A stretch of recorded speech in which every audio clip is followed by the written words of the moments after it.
Ba'zi hayvonlar jarohatdan keyin shunchaki tuzalib ketmaydi, go'yo qayta yig'iladi. Hozir 10 ta tirik regeneratsiya mo'jizasi. Har biri tanani qayta tiklaydi. Aksolotl oyoq qo'lini, dumini va hatto ayrim ichki tuzilmalarini chandiqsiz tiklay oladi. Eng hayratlanarlisi, tiklanayotgan joyda teri yopilib ketmaydi. Avval yangi to'qima quriladi. Planariya tanasi bo'linib ketsa ham bo'laklari yana alohida organizmga aylanishi mumkin. Ularning kattalar hujayrasi zaxirasi shu qadar kuchliki, tana qayta chizmasi tiklanadi.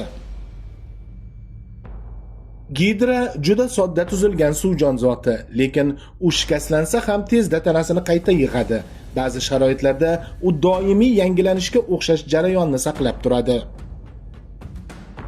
Dengiz yulduzi yo'qotilgan qo'lini qayta o'stira oladi. Ayrim turlarida esa qo'l bo'lagi butun tanaga ham aylanishi mumkin. Bu jarayon oylar davom etadi, lekin natijada tana to'liq tiklanadi. Dengiz bodiringi ichki a'zolarining bir qismini yo'qotsa ham keyin ularni qayta tiklay oladi. Bu hayvonning tanasi o'zini ta'mirlash uchun ichkaridan yangi tuzilmalarni yetishtiradi. Ko'plab kaltakesaklar dumini tashlab qochadi, keyin esa yangi dum o'sadi. Yangi dum avvalgidek mukammal bo'lmasligi mumkin, lekin hayvon tanasi baribir uni qayta yasaydi. Zebra balig'i yurak to'qimasini shikastdan keyin qayta tiklay olishi bilan mashhur.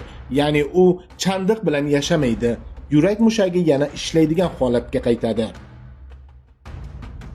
Sakkizoyoq yo'qotilgan qo'lini qayta o'stiradi va vaqt o'tib u yana to'liq harakatga qaytadi. Eng qizig'i, yangi qo'l nafaqat go'sht, balki murakkab asab tizimi bilan qayta tiklanadi.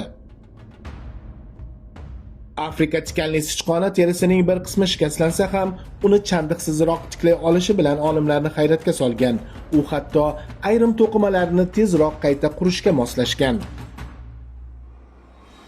Bug'ular har yili shoxini tashlab, keyin uni qayta o'stiradi.